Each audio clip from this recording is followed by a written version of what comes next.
A lot of us grew up watching Roy Rogers, the Lone Ranger, and Mickey Mouse. But did you know a Jacksonville man keeps up with all these characters, but not by watching them? KARK4's Ernie Paulson with Did You Know?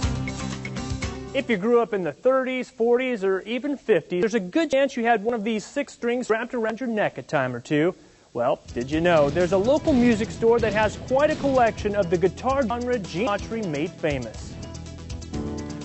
Happy trails to you. Steve Evans isn't a singing cowboy. Who cares about the clouds when we're together? But music plays a big part in his life. Sing a song and bring the sunny weather. As the owner of Jacksonville Guitar, Steve started collecting vintage 6 strings and amps about 3 decades ago. And at some point, somebody traded in a Roy Rogers cowboy guitar. So Steve hung it up with his other classics and says he didn't think much of it. That is, until I started realizing there's other models like Geometry, and there's several different versions, and I decided I was going to collect all the different ones, and it really snowballed on me. Now Steve's collection consists of more than 150 cowboy guitars. It's real difficult to find one that I don't have now. But they're not hanging around to play. They don't sound great or anything. They're made of plywood. In fact, Steve says these smaller scale guitars were never geared for professional musicians. Probably about a 12-year-old boy, I think, would have been the target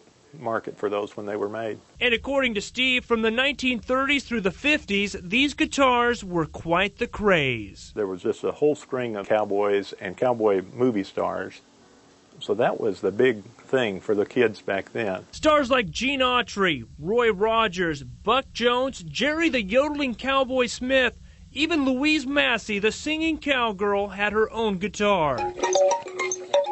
But by the 60s, Popeye, Porky Pig, and my personal favorite character started popping up on toy guitars. And it was apparent kids were no longer in tune with the singing cowboys of yesteryear. Roy was out, Sean was in, and being an equal opportunity collector, Steve snatched up 400 toy guitars and put them on display. Along with this vintage Victrola music machine, which still cranks out the tunes. Now, Steve's not the Lone Ranger when it comes to collecting these rare guitars, but his collection is definitely king of the West. And that's music to the ears of this singing cowboy guitar collector. Now, if you'd like to see the collection for yourself, just head out to Jacksonville Guitar, which is located behind Wendy's on Main Street.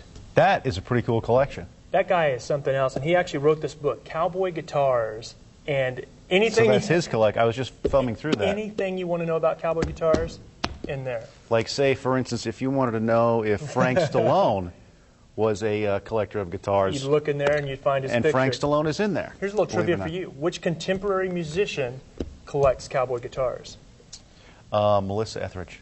You read my notes. No, I looked through the book. Okay. See, the book has everything. It is just a plethora of information. Ernie, thanks very much. Enjoyed that.